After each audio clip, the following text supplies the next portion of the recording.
السلام عليكم.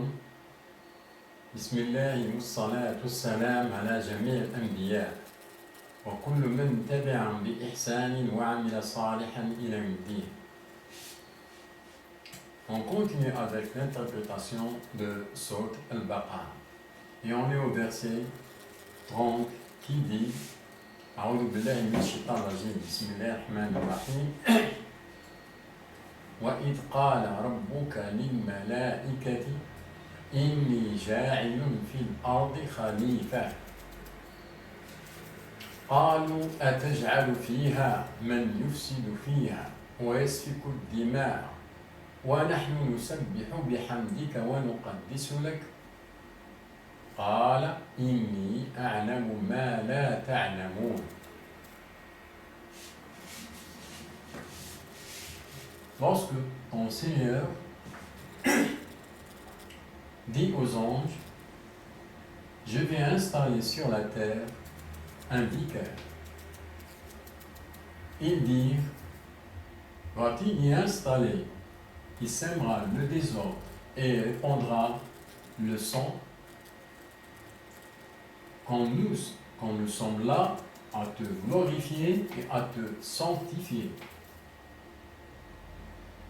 Il dit, en vérité, je sais ce que vous ne savez pas.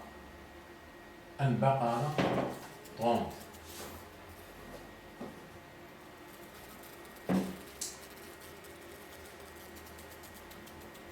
On a dans ce verset-là un mot qui est très important, c'est le mot vicaire.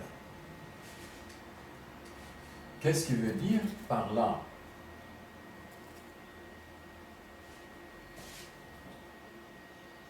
Je vais installer sur la terre un vicaire.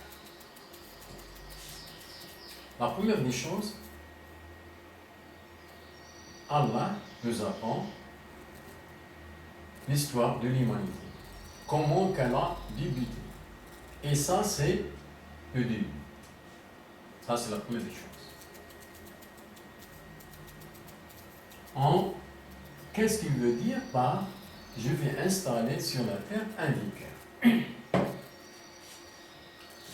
Allah veut dire par là, c'est Allah qui fait le jugement parmi les gens. Alors qu'elle a cédé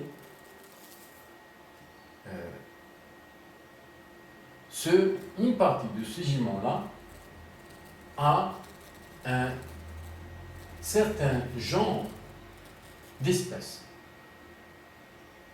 de le faire sur la terre.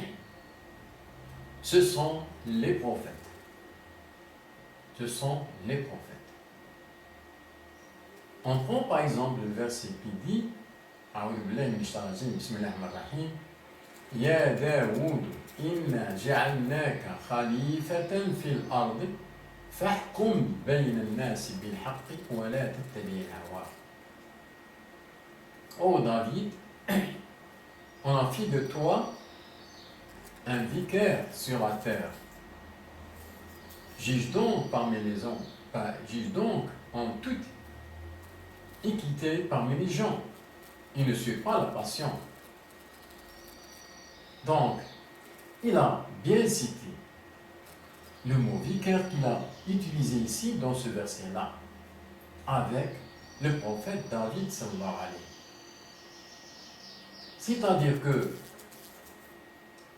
les prophètes jugent parmi les gens en toute équité. Ce que Allah le fait, le dernier jugement. Donc, c'est bien ce qu'il a voulu dire par ce verset-là, cette partie-là, je vais installer un vicaire sur la terre. Ce sont les prophètes. Et ce n'est pas toute l'humanité. Salam alaikum.